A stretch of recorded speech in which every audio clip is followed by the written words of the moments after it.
오늘 우리에게 주시는 하나님의 말씀은 출애굽기 29장 38절부터 46절 말씀입니다.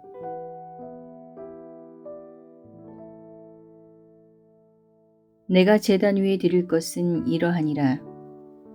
매일 1년 된 어린 양 2마리니 한 어린 양은 아침에 드리고 한 어린 양은 저녁 때에 드릴지며 한 어린 양에 고운 밀가루 10분의 1 에바와 찌은 기름 4분의 1 흰을 더하고 또 전제로 포도주 4분의 1 흰을 더할지며 한 어린 양은 저녁 때에 드리되 아침에 한 것처럼 소제와 전제를 그것과 함께 드려 향기로운 냄새가 되게 하여 여호와께 화제로 삼을지니 이는 너희가 대대로 여호와 앞 회방문에서 늘 드릴 번제라. 내가 거기서 너희와 만나고 내게 말하리라. 내가 거기서 이스라엘 자손을 만나리니 내 영광으로 말미암아 회막이 거룩하게 될지라. 내가 그 회막과 제단을 거룩하게 하며 아론과 그의 아들들도 거룩하게 하여 내게 제사장 직분을 행하게 하며 내가 이스라엘 자손 중에 거하여 그들의 하나님이 되리니 그들은 내가 그들의 하나님 여호와로서 그들 중에 거하려고 그들을 애굽 땅에서 인도하여 낸 줄을 알리라. 나는 그들의 하나님 여호와니라.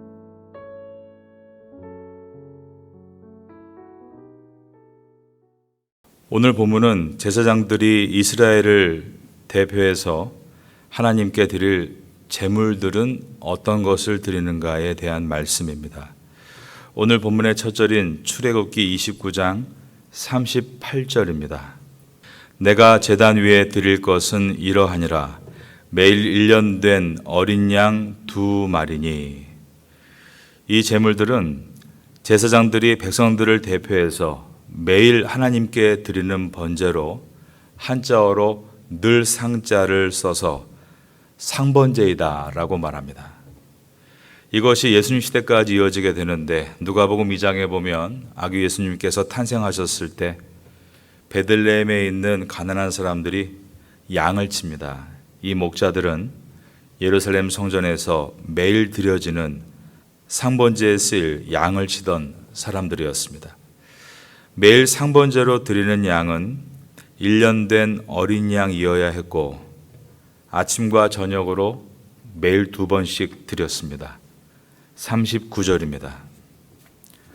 또 함께 읽겠습니다. 시작. 한 어린 양은 아침에 드리고 한 어린 양은 저녁에 드릴지며. 이 의미에 대해서 유대인들에게 전해 내려오는 이야기, 즉 전승에 따르면 아침에 드리는 양은 전날 밤에 지은 죄를 위한 것이고 저녁 때 드리는 양은 그날 낮 동안에 지은 죄를 위한 것이라고 전해집니다. 이 땅을 살아가면서 짓는 죄를 깨끗하게 사함받기 위해 드리는 번제가 상번제였던 것입니다.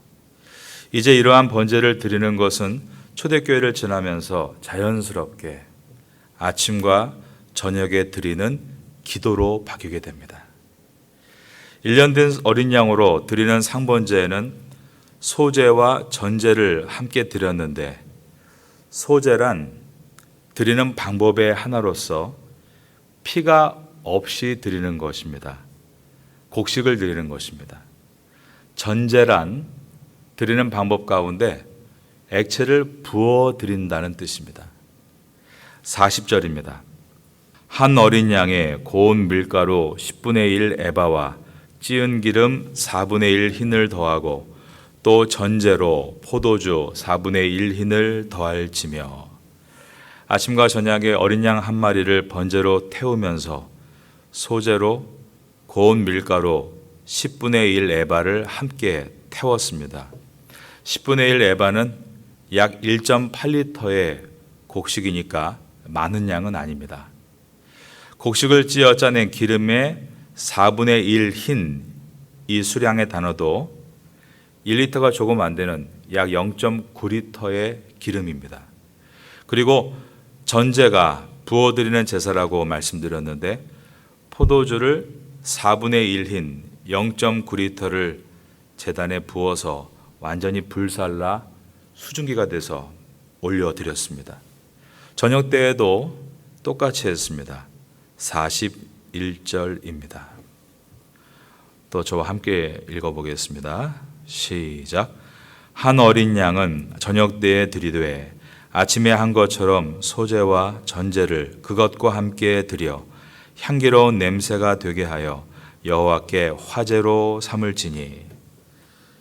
이 모든 것은 철저한 헌신을 상징하는 것이었습니다. 하나님께서는 이 상번제가 회막문, 그러니까 동쪽에서부터 걸어 들어올 때 첫 관문이 됩니다. 그 문을 열고 들어가면 가장 먼저 번제단이 나오죠. 그 제단에서 항상 드리라라고 말씀하셨습니다.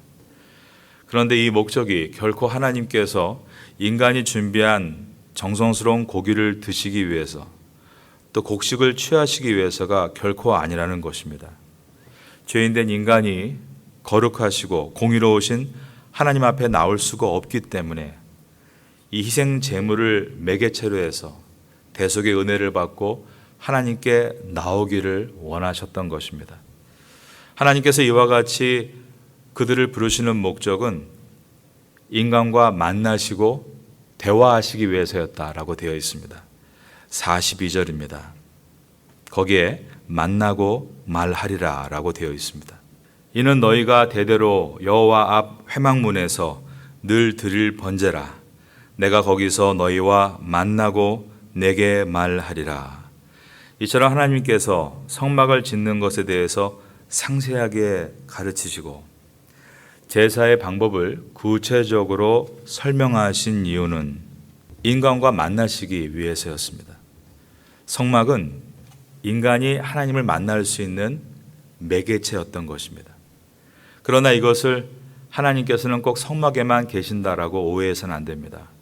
하나님은 어느 때나 어디에서나 계시는 무소부재하신 하나님, 다른 말로 편재하신 하나님이십니다. 하나님께서 성막을 통해 인간을 만나시는 이유는 죄인된 인간이 하나님을 뵐 수 없기 때문에 죄를 대속받게 하심으로 하나님을 경험하게 하시고 하나님의 말씀을 듣게 하시기 위해서였습니다. 우리가 어떤 예식을 행할 때 그것이 찬송이건 기도이건 헌금이건 하나님께 나아가기 위해서 하나님의 말씀을 듣기 위해서 참여하는 예식이라면 우린 그것을 신앙이라고 부릅니다. 그런 행위는 신앙적 행위이죠. 그런데 어느 장소에 찾아가면서 여기에 가면 특별한 효력이 있다더라. 그런 목적으로 찬송을 따라하고 기도하는 것은 자기가 어떤 목적을 이루고 싶은 바를 성취하기 위해 효력을 바라는 것이지 그것은 예배가 아닙니다. 그럴 때 그것을 종교적 행위라고 하는 것입니다. 성지순례라는 말을 많이 쓰는데요. 모든 종교들은 성지순례가 있습니다. 어느 곳에 있는 신상이 굉장히 유명하다고 가보면 발이 맨들맨들하고 손이 맨들맨들합니다. 그 주위를 만지고 복을 빌면 소원이 이루어진다는 소문 때문에 순례객들이 한 번씩 만지고 갔기 때문입니다.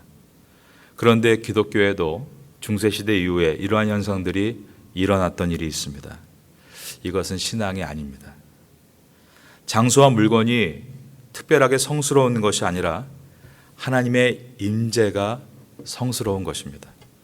하나님께서 호렙산에서 모세에게 내가 서 있는 거룩한 이곳은 성스러운 땅이다 라고 하셨을 때 땅이 중요한 것이 아닙니다.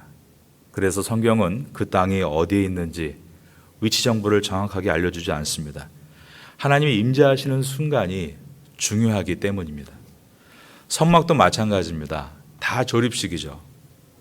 해체해서 가볍게 들고 다녀야 되기 때문에 사실은 아카시아 나무로 만들고 금으로 입힌 것뿐입니다. 그래서 시간이 지나면 다 뽀개지고 다시 만들어야 했습니다. 그리고 하나님께서 명령하시면 어디서든지 순종해서 이동해야 됐기 때문에 거룩한 땅도 없습니다. 하나님께서 임재하시는 그 순간이 거룩한 곳이고 그 땅을 성스러운 땅이라 부르고 그때 사용된 물건들은 성스러운 물건이라 부르는 것입니다. 43절입니다. 내가 거기서 이스라엘 자손을 만나리니 내 영광으로 말미암아 회막이 거룩하게 될지라. 여기에 보니까 거룩하게 될지라, 즉 어느 한순간 하나님의 임재와 함께 거룩으로 바뀐다는 뜻입니다. 이것은 우리에게 중요한 교훈을 줍니다. 왜냐하면 우리 각 사람은 하나님의 움직이는 성전이기 때문입니다. 그 성전이 성스럽고 하나님의 능력이 임할 때는 현재 하나님께서 그 위에 임재하시는가에 달려 있습니다. 신앙에는 과거가 없다는 말이 있습니다.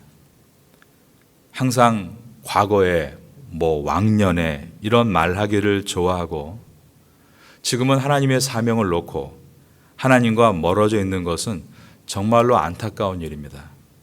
신앙은 now, 지금입니다. 지금 하나님과 교통하는 것. 그래서 신앙은 항상 현재입니다. 하나님의 임재를 사모하고 내가 가진 은사와 재능과 달란트가 하나님을 위해서 쓰여지는 오늘, 그것은 성스러운 것입니다. 여러분의 삶에 이러한 은혜가 있기를 바라겠습니다. 44절입니다. 내가 그 회막과 제단을 거룩하게 하며 아론과 그의 아들들도 거룩하게 하여 내게 제사장 직분을 행하게 하며. 여기에 주어가 내가 곧 하나님이십니다. 회막과 그 안의 기구들과 그리고 제사장 그리고 제사장의 직분마저도 모두 성결하게 거룩하게 하는 것은 하나님의 임재를 통해 되어지는 것입니다. 종교인들은 높은 산을 선호하고 기이한 바위들을 섬기려고 합니다. 또 장인들이 각각 만든 산만한 신상들을 섬기려고도 합니다. 그러나 여기에 나와 있는 강조점은 주어가 나, 즉 하나님이십니다. 하나님께서 임재하실 때 그것은 거룩하게 되는 것이고 그 안에 모든 것들은 하나님께 쓰임받는 것이다 라고 말씀하고 있습니다. 45절입니다. 내가 이스라엘 자손 중에 거하여 그들의 하나님이 되리니. 이스라엘 자손 중에 히브리어 문장으로 베토크, 베네 이스라엘입니다. 여기서 중에라고 번역된 베토크는 정중앙이란 뜻입니다. 정가운데. 이 말씀은 하나님께서 이스라엘의 가장 중심에 계신다라는 뜻입니다. 그러므로 이스라엘은 이 원리를 따라 하나님의 성막을 중심으로 정확하게 동서남북에 진을 치고 생활을 했습니다. 중앙이라는 것은 그런 눈에 보이는 모양뿐 아니라 심령 깊숙이라는 뜻도 들어있기에 우리에게 이렇게 적용할 수 있습니다. 우리 각 개인은 하나님께서 나의 심령 깊숙한 곳에 뿌리를 내려주셔서 삶의 원천이 되기를 구해야 한다는 것입니다. 예수님은 이것을 사마리아 땅에 있는 우물가에서 만난 여인에게 가르쳐 주셨죠. 이 여인도 누구나 그렇듯이 성지를 특정한 장소로 생각하고 있었습니다. 그녀의 질문은 우리 조상 사마리아 사람들은 이 산에서 예배해야 한다고, 유대 사람들은 저 산에서 예배해야 한다라고 합디다. 이 말은 사마리아 지역의 그리심산과 유대 지역의 이스라엘을 비교하는 말이었습니다. 그때 예수님께서는 이 산에서도 말고 저 산에서도 말고, 즉 이 말은 장소가 중요한 것이 아니다는 것입니다. 그러시면서 하신 말씀이 너희 아버지께 예배할 때가 이르리라, 시간을 말씀하셨습니다. 그리고 하신 말씀이 곧 now, 이때라, 지금이라고 하셨습니다. 현재 하나님을 만나라고 그 여인을 초청하신 것입니다. 예수님은 우물가에 서 있는 이 사마리아 여인에게 내가 주는 물을 마시는 자는 영원히 목마르지 않을 것이다 라고 하시며 내가 주는 물은 그 속에서 영생하도록 솟아나는 샘물이 되리라 라고 하셨는데 이 말의 뜻은 너의 심령 깊숙이에 하나님을 내림으로 삶의 원천, 근원의 샘물이 솟아나는 은혜를 얻으라라고 하신 것입니다. 오늘 본문의 45절 말씀과 같이 내가 이스라엘 자손 중에 거하여 그들의 하나님이 되리니 여러분의 심령 깊숙한 곳에 하나님께서 좌정하심으로 여러분의 심령의 원천에 은혜의 샘물이 솟아날 수 있기를 예수님의 이름으로 축원합니다. 마지막 절인 46절입니다. 그들은 내가 그들의 하나님 여호와로서 그들 중에 거하려고 그들을 애굽 땅에서 인도하여 낸 줄을 알리라. 나는 그들의 하나님 여호와이니라. 하나님께서는 당신의 백성들에게 알리라라고 하셨습니다. 여기서 알다라는 히브리어 단어는 야다라는 단어로서 경험으로 이해했기에 신뢰한다라는 뜻입니다. 한번 저를 따라하겠습니다. 경험으로 이해했기에 신뢰한다. 그러므로 하나님과 함께 동행하는 인생을 시작하면 저는 이렇게 표현하고 싶습니다. 시간은 여러분의 편입니다. 시간은 하나님을 경험하게 해줄 것이기 때문입니다. 그리고 그 결과 하나님을 이해하게 도울 것이기 때문입니다. 그 결국은 무한한 신뢰로 이끌 것이기 때문입니다. 여기서 신뢰가 신약 성경에서 그토록 반복해서 번역했던 피스토스, 믿음입니다. 신앙생활은 하나님을 히브리어로 야다, 즉 알아가는 시간입니다. 그러므로 우리에게 부흥은 조급해하는 시간이 아니라 기다리는 시간입니다. 무엇을 기다립니까? 하나님을 알아가기를 기다리는 것입니다. 우리는 코로나 시대를 지나고 나서 모두가 부흥이 오기를 기대하고 있습니다. 모든 직업군이, 모든 세대들이 한결같이 부흥을 얘기합니다. 그런데 모두 입에 붙어 있는 말이 있는데 빨리 코로나가 지나가면 좋겠다라는 것입니다. 빨리 마스크를 벗으면 좋겠다. 빨리 경제가 좋아지고 한국도 내 마음대로 오가면 좋겠다. 모두가 조급함입니다. 그런데 그 속에 정말 하나님을 알아가며 기다리겠다는 말을 들어보기가 어렵습니다. 하나님을 알아가는 것에 목표를 두면 오늘 하루는 조급한 하루가 아닙니다. 오늘은 뭔가를 배울 수 있는 기대가 되는 하루입니다. 그 하루하루가 기다림으로 모여지면 온전한 기다림이 준비된 그 사람에게 부흥이 임하는 것입니다. 이제 출애굽기서를 다 마치면 생명의 삶 본문의 순서에 따라 사사기를 보게 될 텐데 우리는 암흑의 현실 속에서도 각자가 잘 준비됨으로 부흥을 경험하는 사사들을 만나게 될 것입니다. 각자의 부흥을 준비하시는 여러분 될 수 있기를 예수님의 이름으로 축원합니다.